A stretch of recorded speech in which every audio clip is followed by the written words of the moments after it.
ಟೊಮೊಟೊದಲ್ಲಿ ಉಪ್ಪಿನಕಾಯಿ ಮಾಡೋಣ ಅಂತ ಅಂದ್ಕೊಂಡಿದ್ದೀನಿ. ಉಪ್ಪಿನಕಾಯಿನಾದ್ರೂ ಸರಿ ಇಲ್ಲ ಗೊಜ್ಜಾರು ಅಂತ ಅಂದ್ಕೋಬೋದು. ಇದು ತುಂಬ ಚೆನ್ನಾಗಿರುತ್ತೆ, ಬಿಸಿ ಅನ್ನಕ್ಕೆ ತಿನ್ಕೋಬೋದು. ಇವತ್ತು ಉಪ್ಪಿನಕಾಯಿ ಮಾಡ್ತಾಯಿದ್ದೀನಿ, ಟೊಮೊಟೊ ಉಪ್ಪಿನಕಾಯಿ ಅಥವಾ ಗೊಜ್ಜು. ನನ್ನ ಚಾನಲ್ ವೀಕ್ಷಕರಿಗೆ ಚಾನಲ್ ಹೆಸರು ಬದಲಾವಣೆಯಾಗಿದೆ. ಶೋಭಾ ಡ್ರೀಮ್ ವರ್ಲ್ಡ್ ಅಂತ ಬದಲಾವಣೆಯಾಗಿದೆ. ಯಾಕಂದರೆ ಚಾನಲ್ ಗ್ರೋತ್ಗೋಸ್ಕರ ಚಾನಲ್ ಹೆಸರನ್ನ ಬದಲಾವಣೆ ಮಾಡಲಾಗಿದೆ. ಮೊದಲು ಯಾವ ಥರ ಸಪೋರ್ಟ್ ಮಾಡ್ತಿದ್ರಿ ಅದೇ ಥರ ಈ ಹೆಸರಿಗೂ ಕೂಡ ಸಪೋರ್ಟ್ ಮಾಡಿ. ನೋಡಿ, ಈ ಥರ ಕಟ್ ಮಾಡ್ಕೋಬೇಕು. ಇದನ್ನು ನಾವು ಬೇಯಿಸೋದ್ರಿಂದ ಸ್ವಲ್ಪ ದೊಡ್ಡದಾಗಿ ಕಟ್ ಮಾಡಿಕೊಂಡ್ರು ತೊಂದರೆ ಇಲ್ಲ. ಎಲ್ಲ ಟೊಮೊಟೊನೂ ನೋಡಿ ಈ ಥರ ಕಟ್ ಮಾಡ್ಕೋತಾ ಇದ್ದೀನಿ. ಕೆಲವೊಂದು ಟೊಮೊಟೊ ಮೇಲ್ಗಡೆ ಚೆನ್ನಾಗಿರುತ್ತೆ, ಒಳಗಡೆ ಅಂತೂ ಹುಳ ಇರೋದೇ ಗೊತ್ತಾಗೋದಿಲ್ಲ. ನಾವೇನು ಮಾಡ್ತೀವಿ, ಅರ್ಜೆಂಟಲ್ಲಿ ಏನಾದ್ರು ನೋಡದೆ ಕಟ್ ಮಾಡಿದ್ರಂತೂ ಅಷ್ಟೆ. ಇದಕ್ಕೆ ಸ್ವಲ್ಪ ಹಣ್ಣಾಗಿರೋ ಟೊಮೊಟೊ ಮತ್ತು ಇದಕ್ಕೆ ಜಾಮ್ ಟೊಮೊಟೊ ಬಳಸಬೇಡ್ರಿ, ಹುಳಿ ಟೊಮೊಟೊ ಹಾಕ್ರಿ, ತುಂಬ ಚೆನ್ನಾಗಿರುತ್ತೆ. ಮನೇಲಿ ಮಕ್ಕಳು ತುಂಬ ದಿನದಿಂದ ಕೇಳ್ತಾಯಿದ್ರು, ಅಮ್ಮ ಇದನ್ನು ಮಾಡಮ್ಮ, ಟೊಮೊಟೊ ಉಪ್ಪಿನಕಾಯಿ ಮಾಡಮ್ಮ ಅಂತ. ನಂಗೆ ಟೈಮ್ ಆಗಿರಲಿಲ್ಲ. ಇವತ್ತು ಅದಕ್ಕೆ ಫ್ರೀ ಮಾಡಿಕೊಂಡು ಮಾಡೋಣ ಅಂತ ಮಾಡ್ಕೋತಾ ಇದ್ದೀನಿ.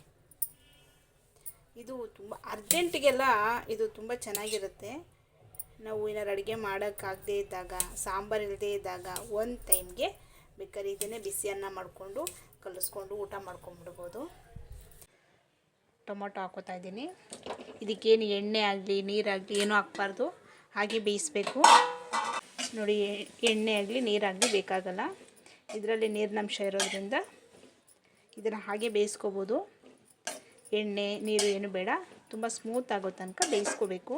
ಮತ್ತು ಇದನ್ನು ನಾವು ಏನು ಮಾಡಬೇಕು, ರುಬ್ಬಬೇಕಾಗತ್ತೆ. ಅದಕ್ಕೋಸ್ಕರ ಚೆನ್ನಾಗಿ ಬೇಯಿಸ್ಕೋಬೇಕು. ನೋಡಿ ಯಾವ ಥರ ನೀರು ಬಿಡ್ತಾ ಇದೆ.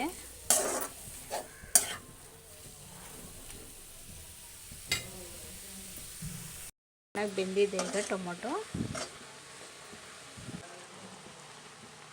ಈಗ ನೋಡಿ, ಹುಣಸೆಹಣ್ಣು ನೋಡಿ, ಒಂದು ನಿಂಬೆಹಣ್ಣು ಗಾತ್ರದ್ದು ಹುಣಸೆಹಣ್ಣು ಹಾಕೋತಾ ಇದ್ದೀನಿ.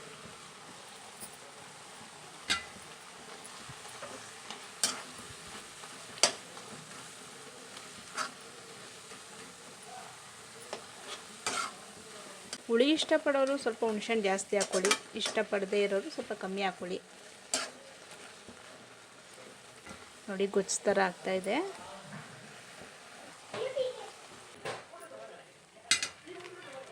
ಈಗ ಅಚ್ಕಾರದ ಪುಡಿ ಹಾಕೋತಾ ಇದ್ದೀನಿ. ಖಾರ ಎಷ್ಟು ಬೇಕು ಅಷ್ಟು ನೋಡಿ ಹಾಕ್ಕೊಳ್ಳಿ.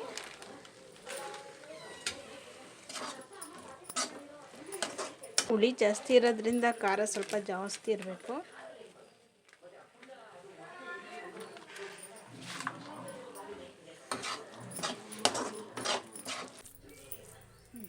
ಈಗ ಇದಾಗಿದೆ.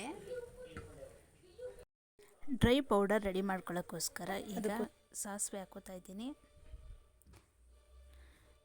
ಸಾಸಿವೆ ಹಾಕ್ಕೊಂಡು ಅದು ಸಿಡಿಯೋಕ್ಕೆ ಶುರು ಮಾಡಿದ್ಮೇಲೆ ಈಗ ಅದಕ್ಕೇನೆ ಸ್ವಲ್ಪ ಜೀರಿಗೆ ಹಾಕೋತಾ ಇದ್ದೀನಿ. ಹಾಗೆ ಸ್ವಲ್ಪ ಮೆಂತ್ಯ ಹಾಕೋತಾ ಇದ್ದೀನಿ. ಆಮೇಲೆ ಸ್ವಲ್ಪ ಕರಿಬೇವಿನ ಸೊಪ್ಪು ಎಲ್ಲನೂ ಹಾಕ್ಕೊಂಡು ಚೆನ್ನಾಗಿ ಡ್ರೈ ಆಗಿ ಫ್ರೈ ಮಾಡ್ಕೋಬೇಕು.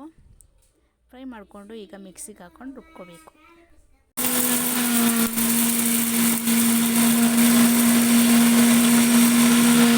ನೋಡಿ, ಈ ಥರ ಪುಡಿ ಮಾಡ್ಕೋಬೇಕು.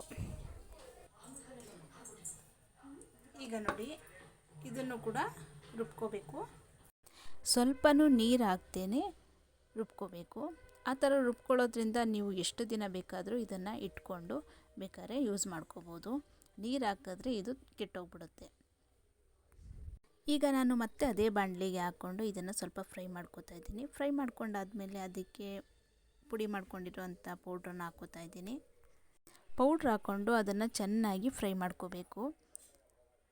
ಚೆನ್ನಾಗಿ ಫ್ರೈ ಮಾಡ್ಕೊಂಡಾದಮೇಲೆ ಅದಕ್ಕೆ ಉಪ್ಪನ್ನ ಸೇರಿಸ್ಕೋಬೇಕು.